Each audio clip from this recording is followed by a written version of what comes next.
Good morning. I have been advised to stare into the lens while doing these talks. Happy full moon. Today the moon is opposed the sun. The sun is in Sagittarius and the moon is in Gemini. So it's a good day for talking. I've been back in New York City a few days and have put together a list of things I want to talk about. And because it's a full moon, I feel like today I should talk about generosity. It's very hard for me to stare in the lens, of course, because I see my face and I want to look at it because it's goofy. I make faces. Um, so I thought I'd start with I guess it's one of the things that I got to learn from this retreat and my life in general about generosity. It's a big part of Buddhism to build giving into what you do, because they think that the main roots of suffering are greed, hate, and delusion, and one of the greatest antidotes to greed is generosity. And it has a lot to do with not being self-cherishing and too stuck on yourself as well, and keeping everything for yourself, but being able to share whatever you have to those who need it, or just because it makes you feel good. I was talking to my mother, and again, this wasn't something that came out of my thoughts, but just came out of my something that just came out of my beard, something that came out of my heart. That she was like, well, I don't know, what do you want for Christmas? Do you want this or that? And I was like, I don't really need anything. I've got stuff, and friends and connection are important. So I think if you want to give me something, you should just give me whatever would make you the happiest to give, whatever would give you joy to give. And she was like, oh, and I was like, and you don't have to give it for Christmas because I'll be visiting later, and then you can give it to me and see the happiness on my face. And it doesn't actually matter what you give me as much as it's something that makes you happy. And it's a big practice in, it's a big part of the practice. It's, I think, the number one, practice, like ethics, generosity, and then mind training, meditation. It goes in that order. I think it's generosity and then ethics. And because it's just so easy to be greedy and stingy, that just giving away things is such a good practice to keep us open. Because of course, the more you give away, the more you have, which relates back to, I'm going to tell some stories from my life that aren't necessarily Buddhist oriented. That when I well, I guess when I was a kid, my parents had a lot of generosity and, took care of me for no reason whatsoever, just because I was a child and they made me. And when I started traveling around, I was 19, well, really 17, when I went to England on foreign exchange, and a family put me up out of total generosity. I don't think they were getting kickbacks from my parents. I don't know if they got paid. I don't think so. But I didn't really notice that then. My parents paid me money while I was living in England to live there, and people put me up. But it's the only time my parents ever supported me, when I traveled. And I would work a job for a while, but mostly didn't. And not having an apartment and not having bills, I didn't really need a lot of money. But one needs to eat and one needs to travel. And in my youth, I met a lot of people on the internet and would go and stay with them. And it was probably many years later, because when I first started traveling, my heart was really closed and I was very angry. Oh, look whose house I'm in, Tony Alcina. The generosity, well, we'll get into that later. So, yeah, I think I didn't notice it when I was a kid. And it's one of the things that's amazing about generosity, is that if you give with an open heart, out of the joy of giving, again, it's an antidote for stinginess and greediness, which is just heart closing and miserable. But you have to be really careful about not worrying about how the person you're giving to receives it. You give to give, not necessarily to make somebody happy or to make someone love you, but give because it makes you feel good. And obviously everybody needs a lot. Everybody needs infinite. And with all of our giving is what keeps everybody going. So in years and years and years of traveling around and staying at many different strangers' houses all over the world, literally there was a time I was taking a train and it had an overnight in Milan, which I didn't realize when I bought the ticket. And I just got out and walked around and talked to people. And within a couple hours, there were like 3 people that were like, well, if you need a place to stay tonight, you can come and stay with me.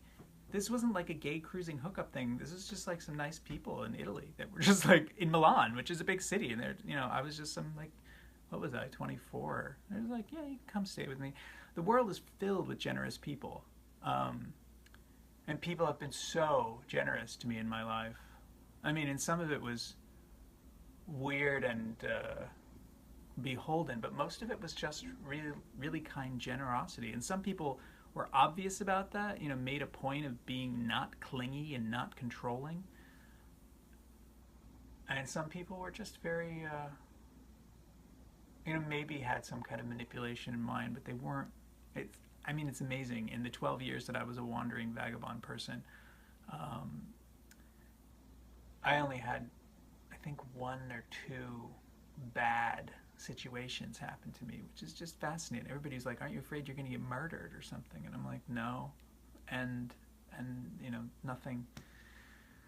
I did the one time, well, a couple time bad things happened to me. They weren't anywhere near close to murder.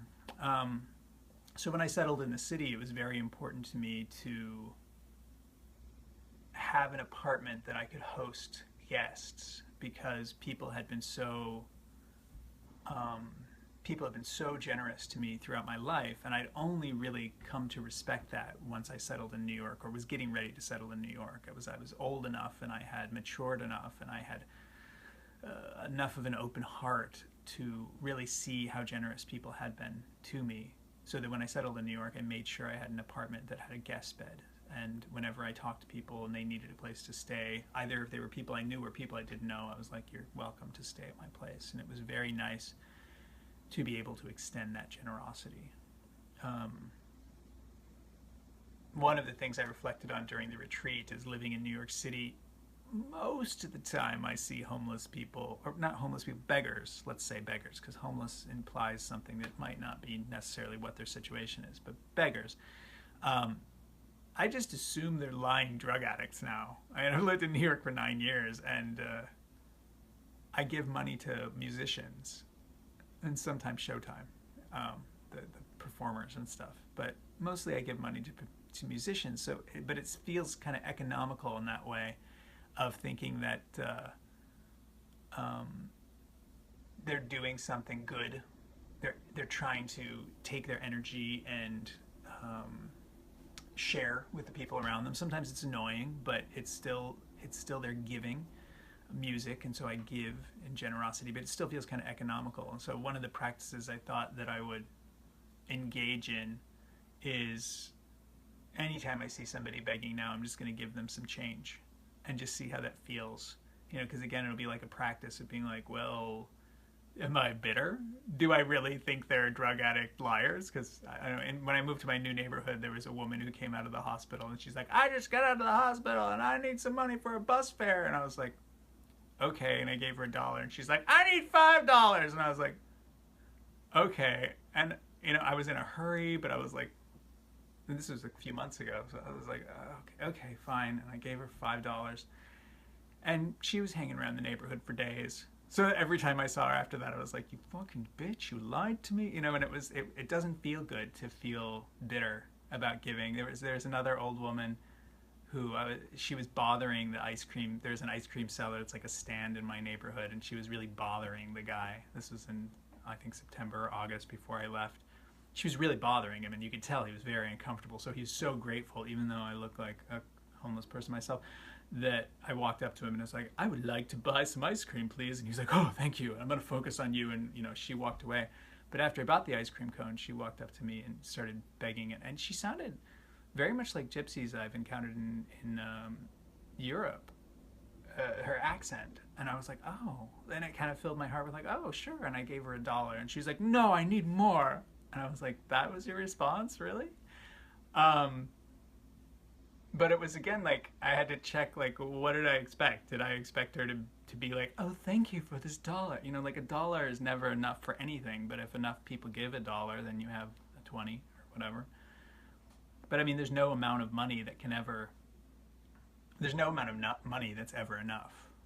Kindness, presence, like for many of my years in New York, though I don't give change to people, when I see them begging, I look them in the eyes and recognize that they're a being that exists and that they're not invisible.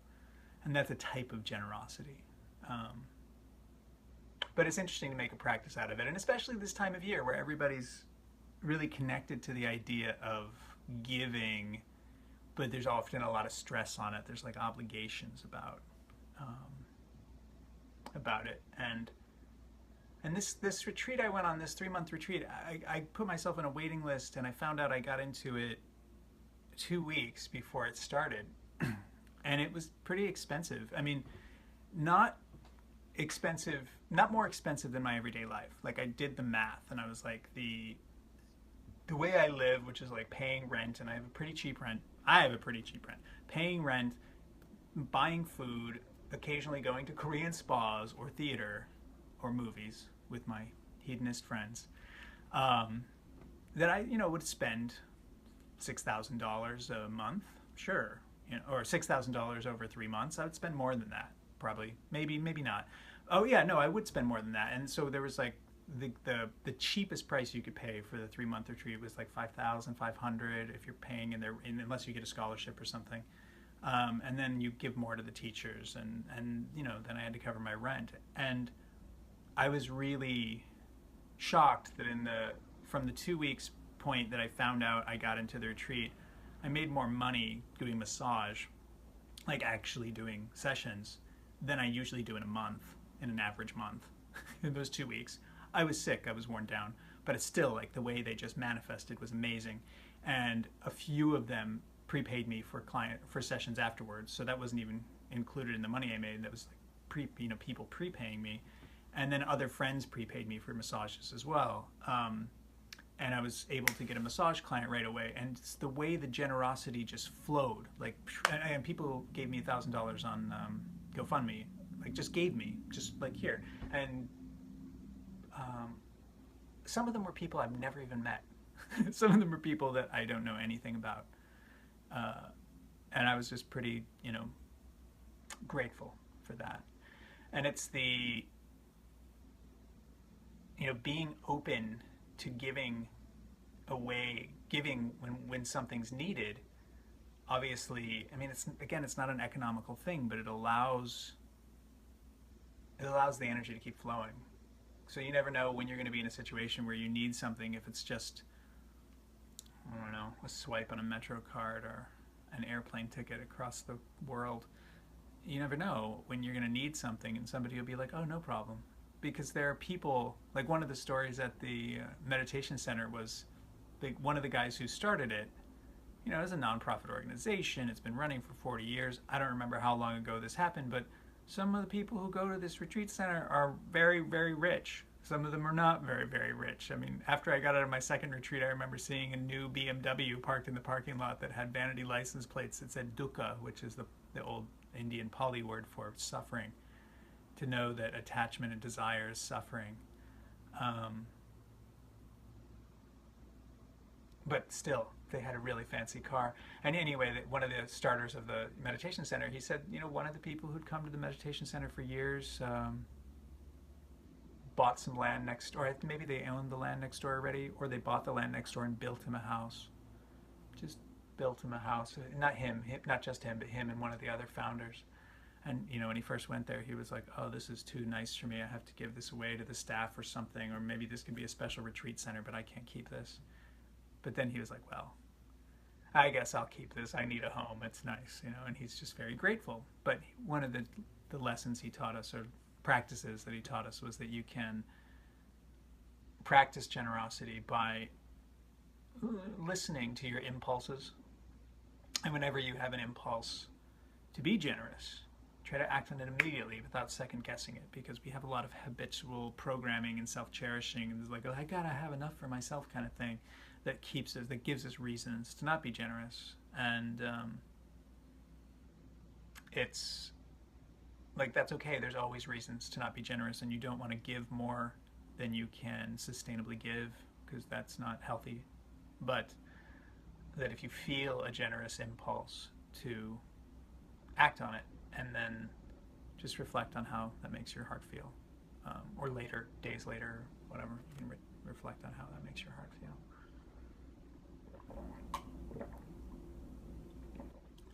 I'm just very grateful for all the generosity that I've had in my life, and that I try to engage in as much giving generously, be it time or money or, listening, or knowledge. Obviously, I like teaching. I like sharing my experiences, and that's, in a way, all the wonders of the world are worth nothing if you keep them to yourself. They're If a man babbles to himself alone on the internet and no one hears him, does he even make a sound?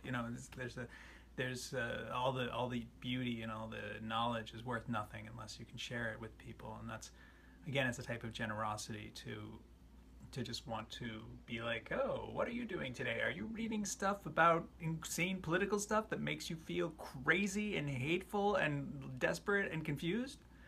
Meditate on something else for a moment. So maybe that's a there's lots of different ways you can be generous. Providing content that isn't obsessed with what everybody's obsessing about. So that's it. This is a short little talk right now.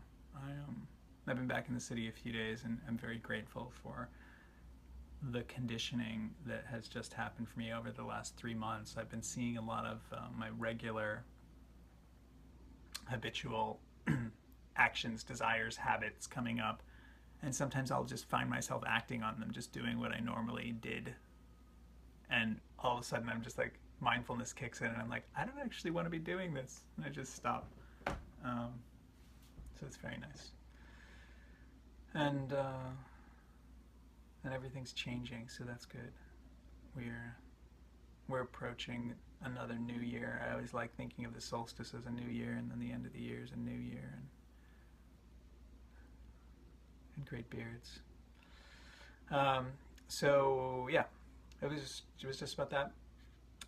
Thank you all, and and again, one of the things I posted today when I changed my profile picture and cover photo is that I'm doing a writing project where I want to